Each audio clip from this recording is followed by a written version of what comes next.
Sama po tayong babangon muli. Unang hakbang napakaganda, kaya puso namin na... Balita ang naganap na hearing sa House of Representatives po para sa 2025 OVP budget.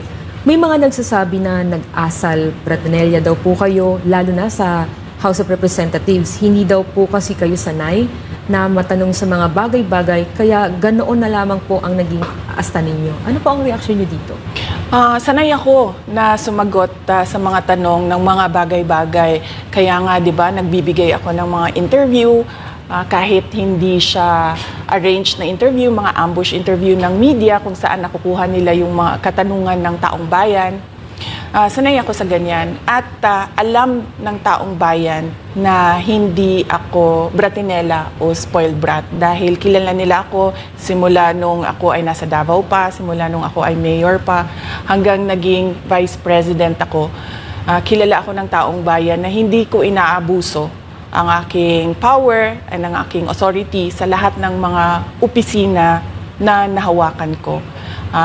Testigo ko ang buong bayan na hindi ako isang spoiled brat. In fact, nung ako ay lumalaki, hindi naman, ang mga kaibigan ko, hindi naman sila galing sa political na pamilya, sa mga mayayaman na pamilya, sa mga powerful na pamilya. Sila ay mga ordinaryong tao lamang at yun ang kinalakihan ko. Isang ordinaryong environment ng isang ordinaryong citizen ng ating bayan. Sa palagay ko, hindi lang sanay ang iilan na mga miyembro ng House of Representatives na hindi nila makuha yung gusto nila at gusto nilang marinig na sagot. At hindi sanay yung mga iilan na mga representatives natin na sinasagot sila sa kanilang mga patutsada. Kaya sa tingin ko, isa din itong parang atake din nila na parang, oh, bratinela yan. Kahit na sumagot naman ako, hindi nga lang sa gusto nila. Kaugnay dyan, Madam Vice President, dito sa budget hearing, naniniwala po ba kayo na may kapangyarihan talaga ang Kongreso na busisiin ang budget po ng bawat ahensya ng gobyerno? Siyempre, oo. Nakalagay yan sa ating saligang batas na ang Kongreso natin ang merong power of the purse. Kaya nga, di ba, merong mga budget hearings at merong pagpasa ng budget mula sa House of Representatives at sa Senado natin, sa Kongreso natin. Kinikilala natin yan. Kaya nga, di ba, pumunta tayo doon sa Senate hearing, pumunta tayo doon sa House of Representatives na hearing dahil nagpresenta tayo ng budget. Ang ginawa ko lang ay sinabi ko, i-forgo namin yung question and answer na parte ng budget hearing. Pero kaugnay po dyan, Madam Vice President, hindi po ba dapat malaman din ng taong bayan para saan po ang pondo ng OVP? At saan po gagamitin itong panukala po for 2025? Yes. Napakahalaga sa akin na malaman ng taong bayan ang Office of the Vice President Budget Proposal. Kaya nga, bago kami pumunta sa Senate, bago kami pumunta sa House, ay pinublish namin yung budget proposal namin sa aming website, sa Office of the Vice President, sa social media platforms namin. Ginawa namin siyang madaling intindihin ng taong bayan kung saan papunta yung budget proposal ng Office of the Vice President. Ma'am, going back dun po kaninang sinabi nyo na yung ilang beses nyo pong sagot sa mga kongresista that you will forgo the opportunity to defend the 2025 budget proposal of the OVP and will defer to the wisdom of the Congress. Bakit tila daw po iniiwasan ninyo? Parang ganun po yung lumalabas daw. Oo. Kasi sinasabi ko pa ulit-ulit yon na sinasabit namin sa Congress ang budget ng Office of the Vice President at iniiwan namin sa Kongreso ang desisyon kung ano ang gagawin nila para sa Office of the Vice President. Kaya fino-forgo na namin yung question and answer. Unang-una dahil nakikita namin na ginagamit siya ng ibang mga miyembro, iilan na mga miyembro ng Kongreso para umatake sa akin dahil hindi kami magkasama sa politika. At pangalawa, kasi ang budget ng Pilipinas ay hawak lang ng 2 tao. Isa yan sa mga rason kung bakit ako nag-resign sa Department of Education. General Torre na nandyan lang yan si Pastor, naglalakad-lakad lang yan. Hindi yun totoo until September 7 onwards. Kasi nalaman ko nga yung na nandyan na sa loob si Pastor September 8 kahapon lang morning, no? And that's the truth about it, no? So he decided to surrender to end the not to worsen the situation further. May namatay na, marami nang nasugatan, yung kanyang cathedral na desecrate na, yung kanyang yung GMC na turn into a mining operation na, no? Marami ng mga sasakyan ng affiliate companies at maski walang kinalaman na confiscate na, no? So sabi niya this has to end, and he had to explain to his leaders, no? So yun, it was really a surrender.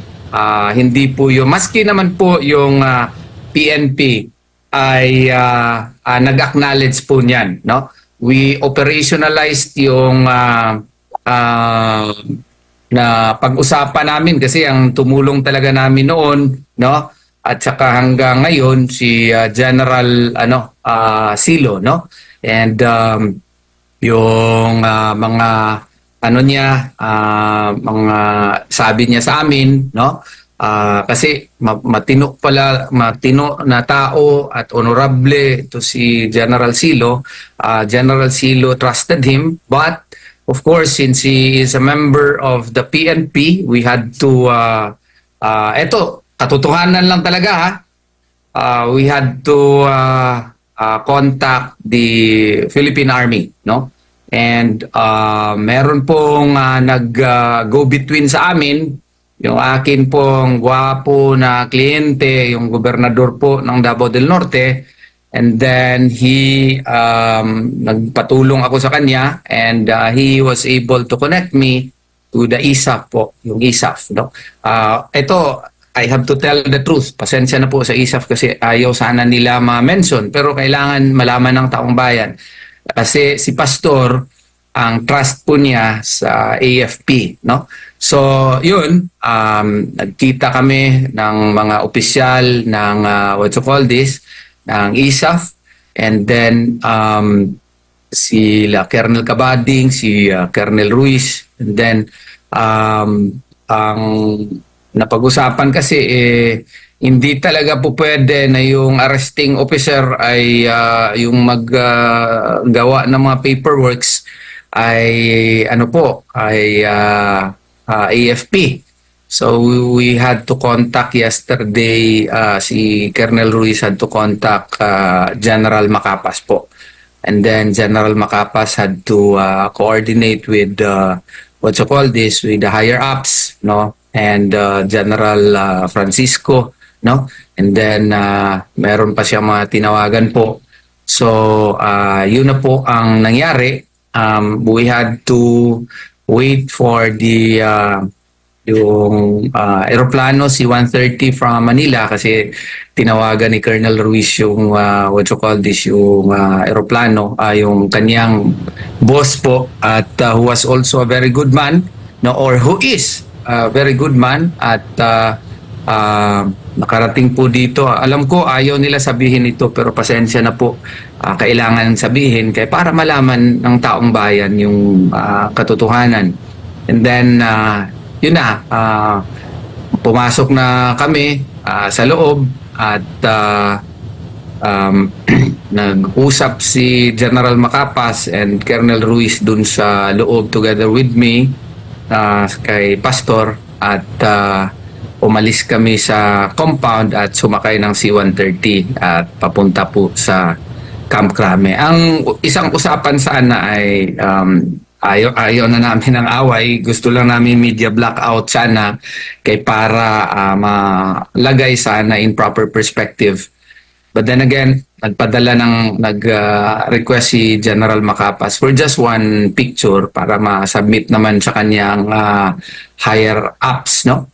And nagpa-unlock po kami doon sa nasa eroplano na kami before mag-take off, no? Isang picture lang. So pinadala ni General Macapas sa kanyang head po, no? So si General Marbil ata yun kasi parang nandun ata sa United Arab Emirates. So pinadala. So while while we were about to take off, katabi kasi kami ni Pastor, nakapag-usap kami, and yun nga, sinabi niya, hindi ko na talaga matiis yung kanyang mga miyembro sa kanilang mga sufferings, and he did not want the lawless violence to expand further. And he wanted to end it, and he wanted to do the ultimate sacrifice. So after September 7, I don't know how he did it. Pumasok siya doon, and then he met his he met his leaders, no? So as to how he did it, hindi na ako nagtanong po kasi hindi kami makipag-usap masyado kay nasa gilid ko si General Macapas, no? Sunod kasi kami naka sit down po doon sa malaking C-130. First time ko po sakay ng C-130. So yun, ang buong katotohanan po ay hindi po siya naaresto. Ilang beses na po bumabalik-balik sa Senate investigation. Na-emphasize ko nga na ang paborito na i-inspect na since day one, noong August 24, 25, 26, 27, 28, yung Bible School, no? At saka yung SMNI Studio, yung JMC, at saka yung Cathedral. Pero hindi talaga nila nakita si Pastor. So, nung pagbalik niya, nung September 7, doon kami sa likod, no? Nagkita po ni Pastor. Yun po ang buong katotohanan po. Attorney, last follow-up para makapag-interact po sa inyo, si Brother Admar at si Brother Franco. So hindi totoo na nagtago si Pastor sa bunker at tunnel, at hindi totoo na gumawa ng tunnel at bunker the way it is now being presented nila, na tama daw na nagkalkal, nagbungkal, gumawa ng illegal na pagkubkob at illegal na mga gawain at naging miniro ang mga pulis. And huling bahagi ng tanong ko na yon ay hindi alam ni Nick Torre all along na nandun na si Pastor sa loob, na nagkakaroon na ng proseso ng surrender, and up to the final moment na siya po ay nasa custody na ng authority ng AFP at PNP, Nick Torre and Abalos were out of the picture all along. Tama po ba ang aming kuha? Ayun po ang katotohanan, no? Kasi kung sasabihin niya na ang totoo talaga, maski nga nung nag-uusap na kami ng ISAP at saka ni General Macapas, no? Initially, hindi pa po niya alam. Nung naset na, of course, si General Macapas had to call him, no? So, kasi siya yung, doon pa lang niya nalaman. Pero, even during that time, maski si General Macapas, hindi alam mismo kung saan talaga doon, no? Until we get inside. Honestly, hindi ko rin talaga alam kung saan mismo doon sa compound, kasi yesterday morning ko lang nalaman na nandun siya sa compound, and nagbalik siya doon sa compound, and si General Macapa, si Colonel Ruiz, no, nandun lang sa Anipay, no, hindi namin alam yung specific location niya. Nung pagpasok lang namin sa KOJC, no, doon pa nga kami sa King's Chow muna. It was only later yung paalis na kami, no, nung nalaman namin kung saan yung specific location niya. So kung ano man yung nabalita, no, hindi po totoo. Kasi kung totoo yan, no, kung totoo yan na may tunnel, yung nagsabi niyan would be clearly in bad faith kung alam niya kung saan ang location ni Pastor. Bakit ka nag-tunnel doon sa GMC several meters away from from the exact location of Pastor Apollo Siquibolo only when he allowed himself to be picked up, no? Nag-choose kasi ng location si Pastor where he would like to be picked up, no? So at saka yung tunnel nga niya na hinukay for how many days, wala ngang nakitang labyrinth of tunnels underneath, no? So kung sasabihin niya, alam niya kung saan yung tunnel pero hindi niya tinumbok, in bad faith yun. Bakit siya tunnel doon sa sa location na hindi naman pala yun ang real location, no? So, pero hindi na tayo magsisiraan ngayon ng husto. Kasi si Pastor Apollo Siquiboloy, no, sabi niya sa akin, he has no rancor in his heart, no? Wala siyang rancor, wala siyang galit sa kanyang puso, no? Ang kanyang gusto lamang is of course justice, no? Ano man yan ibig sabihin, na di siya galit, pero kung sino yung sino yung may mga kasalanan, let justice have its course. So, yun ang kanyang sabi po sa akin. Thank you, Attorney. Attorney, si Admar po ito. Marami kasing nagtatanong ngayon sa social media, kanino daw heartbeat yun? Yung mga namomonitor nila. Kaya nga yung mga heartbeat nila nag-move doon sa cathedral, doon sa GMC, pati sa GMC building, may heartbeat daw doon. All along, hindi talaga totoo yun. Sorry sa PNP. Yun naman po ang katotohanan.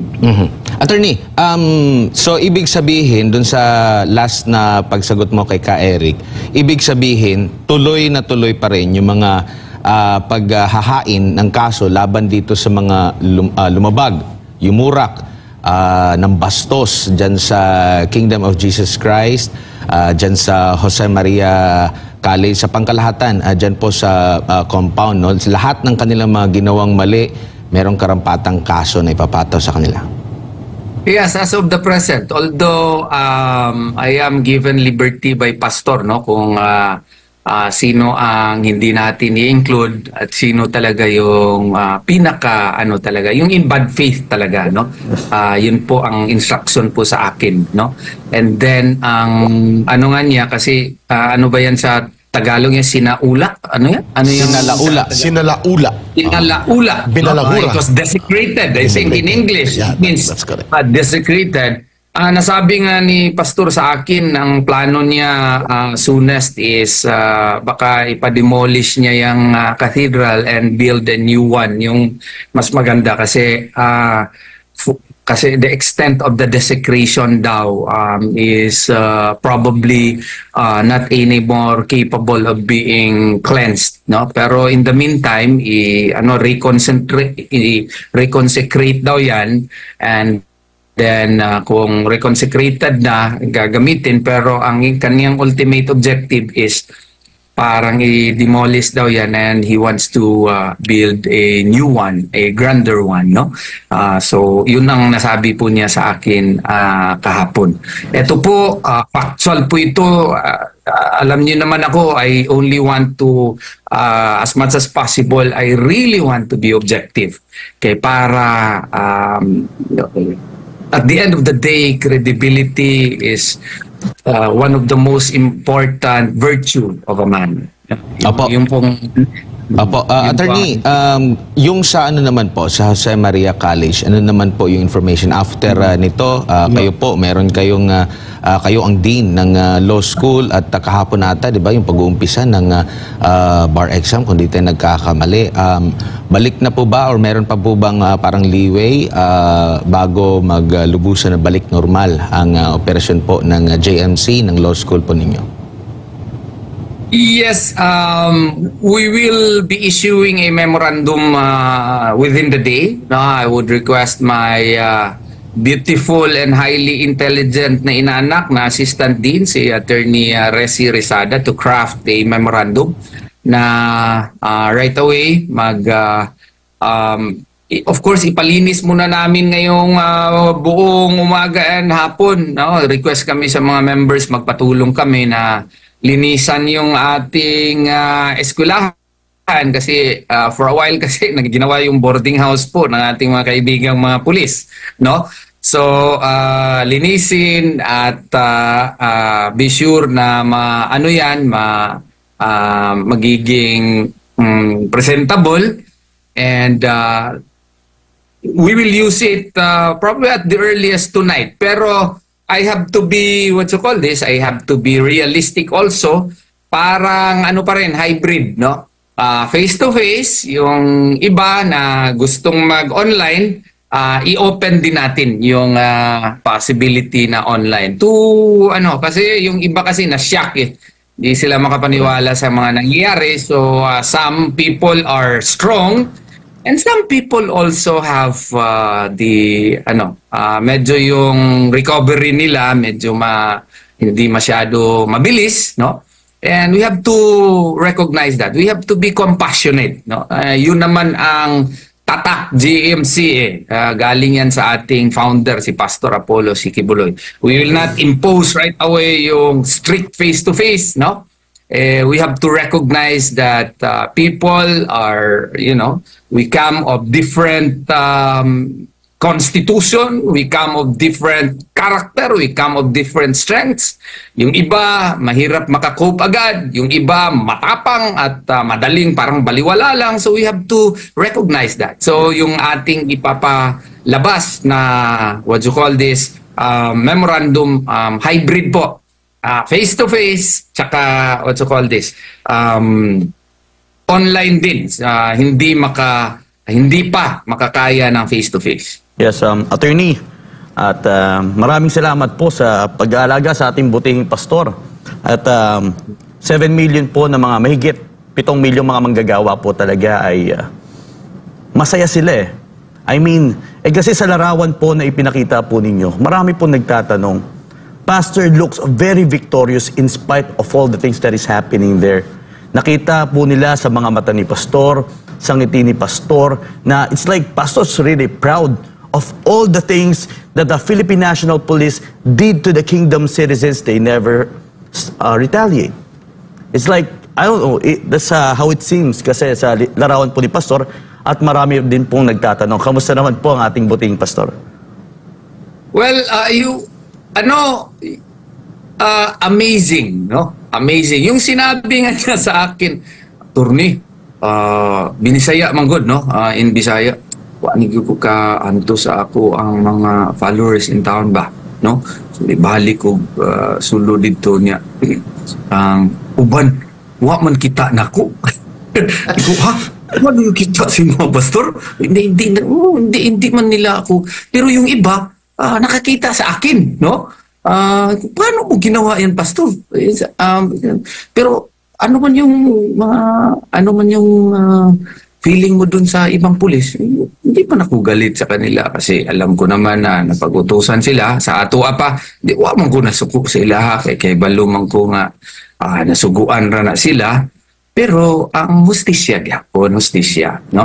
Ingko, pastor, pwede ba nga naiuban diha nga di na lang nato i-appeal? Siya, ikaw na bahala diha, I give you ikaw may mas nakahibalo anak. Tapos kunya, kumusta man siya? Kumusta man ka? Ana din siya.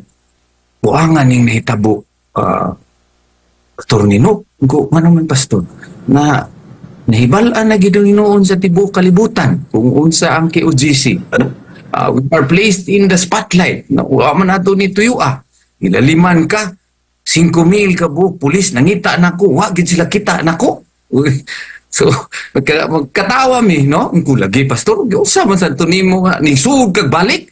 Unsa bot po lagi nga wa man pud ko nila kiti, no? So yun ang aming is somehow of course he is affected but not actually bothered, no? Siguro ang ma-explain ko yan yung total faith to the great architect of the universe. Right. Yun ang possible explanation ko lang dyan. Factual ito yan talaga ang nangyari at sinabi sa akin. Thank you so much, attorney, sa impormasyon. I think, Eric, for additional. Sir, pinanindigan pa rin po ni Nicolas Torre na tama po